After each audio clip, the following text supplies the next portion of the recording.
Hey guys, welcome back to Chris and Retro. It's the third time I've tried to do this video tonight. Had a technical glitch the second time. The first time I got a phone call coming in, I forgot to turn my phone off. Anyways, I want to talk about 9/11/01 and the day that we're remembering today. Um, I think that it's important for us to recognize and remember. And so what I'm going to do is an attempt to honor those that were lost that day, but also talk about some things relative to what that can possibly mean and some of the imagery that's come out of that for me in my recovery as well.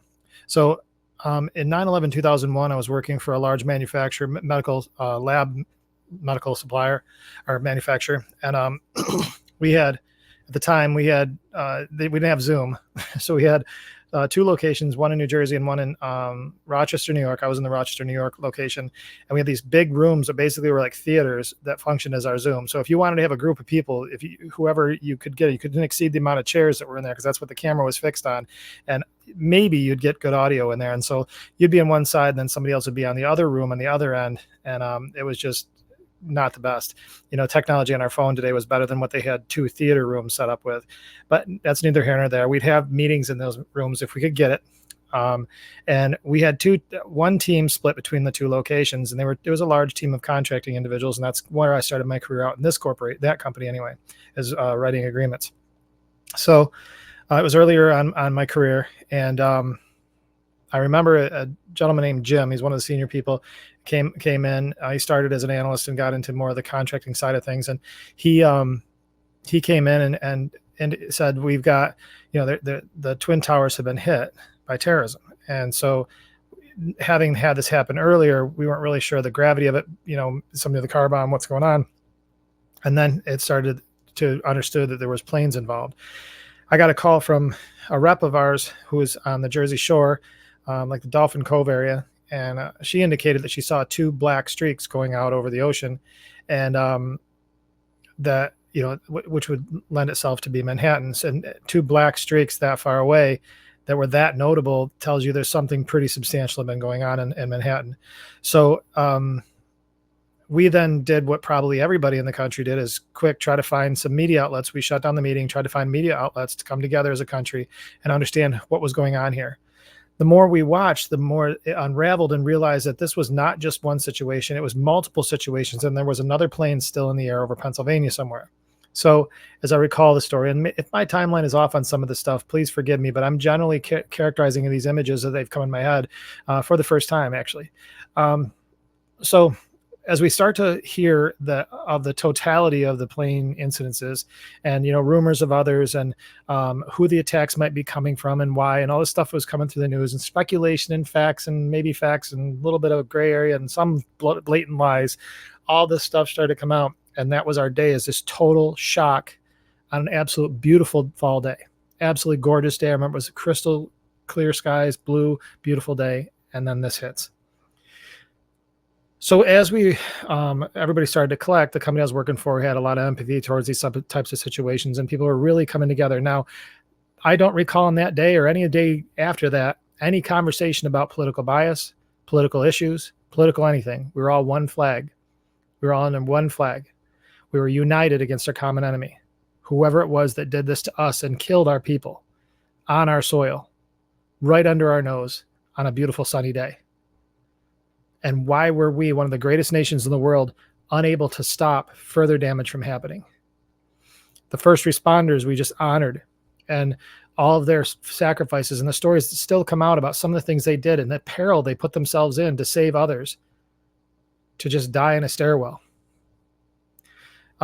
We heard leadership from Rudy Giuliani and his style of leadership in terms of how he brought the country, the city together. Regardless of what the totality of his career is or isn't, in that moment, he was the right leader for that time in terms of how he manages his meetings, how he managed all the city services to bring everybody together. He had a roundtable discussion that he would have every single day, and they would have to sit down and go around the room. And if they had nothing to say, they actually had to say pass. They had to have active participation and account for the areas they were responsible for. Everybody came together. George W. Bush stood on top of the rubble and made some declarations on our behalf, with tired firefighters and construction workers and law enforcement officers digging through mounds and mounds of rubble and steel and glass and humanity to try to find just one more alive. That was September 11th, 2001.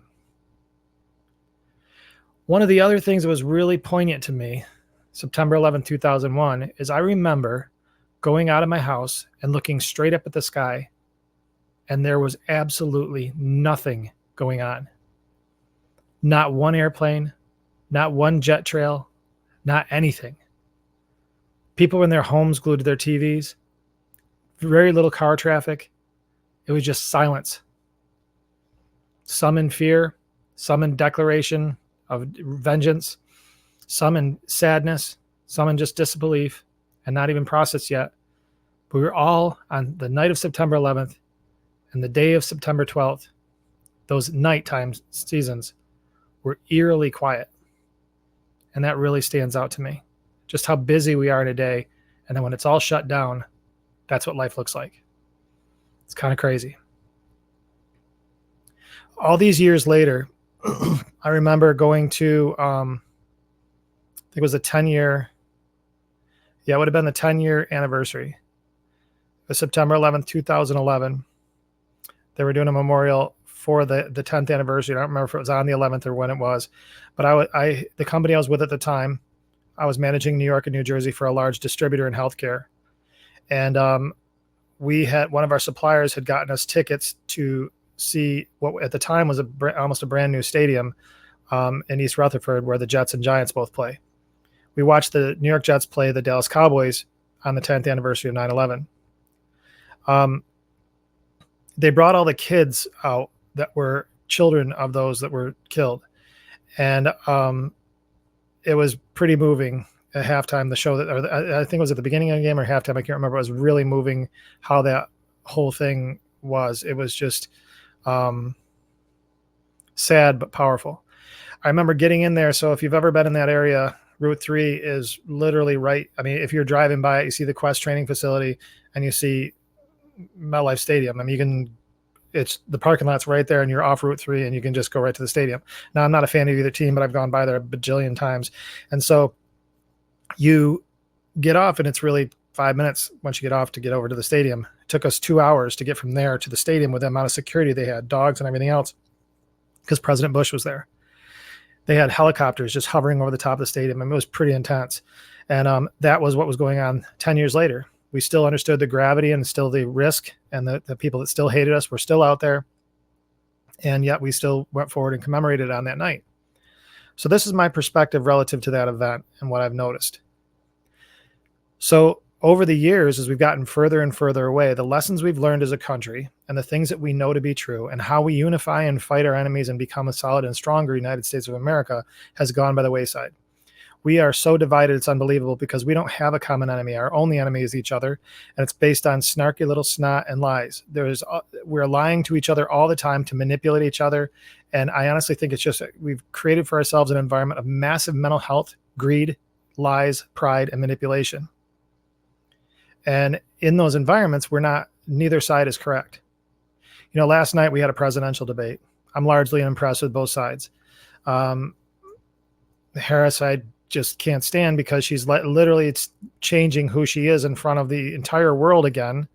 And everybody's like, oh my God, she did so great. She won, she whatever, but she's not even authentic. So it's like she can go up there and present a persona in front of everybody that she's a certain thing, and everybody buys it because they hate Trump so much. And then Trump, on the other hand, gets up there and pulls his Trump stuff, and he's doing the same old tired crap, billions and billions and millions and millions and all this stuff, and nobody cares. So we got to get to a point where all this rhetoric goes away and we start taking action with a unified voice, a unified message that says that we want to move forward as a country. It's about the coming together and being fellow travelers with each other for the common goal. I make that point for a very specific reason. This journey I just talked to you about in commemoration of 9/11 and what the fact that we did come together, and now we're so far apart, and we say we'd never forget. Well, guess what? We forgot the lessons we learned, which was the most important part. We've completely forgotten.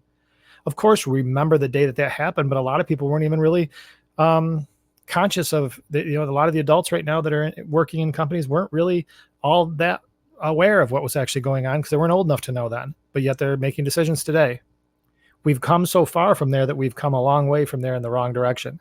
So now the crossover for addiction and that type of thing, I've always equated to ground zero in your life. You know, that day one is the day after your ground zero. You're literally sitting there in the ash and the smoke and the burning building parts and the broken glass and the bent steel and the jet fuel and bodies around you. And you're laying there exhausted or kneeling there exhausted. The issue is that nobody blew up that building but you. The building of your life you destroyed. You crashed, your alcohol or your whatever crashed into it. But it was you that destroyed it. And now you're sitting in the middle of this mess that destroyed other people's lives. And you're at ground zero of this mess, and you're here and you don't know what to do because the building of your life is destroyed and your resources are gone. You don't know where to go. And how do you get out? Well, in these cases, the wounded got out with the rescuers, the firefighters, ambulance workers, EMTs, policemen, good-meaning citizens. All of them are fellow travelers. They come alongside to get people out of the actual 9/11 attack. The same thing is true about our addiction. As we're sitting there in the smoke, there's two people that run to us. They're the rescuers that if we embrace them and don't run from them and scurry into the fire and say, no, I got this, and then scurry back down into another part of the collapsing building saying, no, there's still building left, I got this, rather than embrace them and have them pull you out, clean you up, and help you get to a better day. That's one part of it, is to embrace that person. And I've been on both sides where I've run back in the building and say, no, the building's fine. I've still got this room. It's still together. I can make this work. As the rest of the building is just falling all around you. There's still half of the building still collapsing. You still have a chance of being burned alive or trapped in this little room that you said is still good, but it's actually just two I-beams propped up. But you say, no, my house is good. I got something to work with here. Let me just keep going. Yet, if you just reach out, people will help you. And I've been on the other side where I've reached out. I've been in the person that's hid in the room. At the same time, there's the other component, and that's the spiritual component. I know in Psalm 46, it talks about how he's a refuge and strength. So as you're sitting there with this building collapsing around you of your life, the dirt and dust and fire of your life, where you've destroyed everything, there's a rescuer both physically and there's a rescue spiritually. And I know that to be true because it's happened in my life. And Psalm 46 is evidence of that. He's my refuge and strength right where I'm at. I don't have to go get a shower. I don't have to put new clothes on. I don't have to get a full meal and go be able to run a 5K. My disaster, disgusting mess right there is rescued. All I got to do is surrender. Give up. You did it. You did as much as you possibly could do. You burned your life down. Now stop. And so in that place where we come together and we come rescue other people and help them when they're willing to reach out and grab a hand. And when we are the rescued and we're willing to have our hand reached out to and we move forward, together, we have a unified approach that together, no matter what our political bias is or whatever it is we believe to be true, we're both aligned with the fact that we're both going for a better day because we both have a role in it. And an addiction, that is very much true. Those that come to you are doing their service work and they want to help you. You coming back to them is doing your work to get better so that you can go be the savior. You can go save somebody else in the future with the seed of hope. I hope you see the correlation I'm trying to draw here. I don't think it's that much of a leap. The same thing is going on with our country. As we remember the event that happened, let's remember the connection that happened. As fellow travelers there, we became a unified nation under one flag, willing to go to any length to protect and build up our country for our children and for our families and for our brothers and our neighbors. And also for those of us that work in the addiction community and those of us that struggle with addiction, we can do the same model. Don't give up on each other. Keep moving forward. Stay focused on the plan of sobriety and offering hope and help to others. Thanks for tuning in, guys, tonight. I want to make sure that I touch base on 9/11. I haven't done a formal video of 9/11 in the past just because there's so much of it out there. But my connection and my story very much ties to this, and I'll close with this one thing. My sober journey started September 11th of 2017. That's when it all started. And with the exception, a little side jaunt here, that's where my sober date starts, is September 11th, 2017. And so when I feel like I'm trying to remember where life was, I very much draw from the symbolism of 9/11 because I see that that's where my life was spiritually and emotionally in my addiction.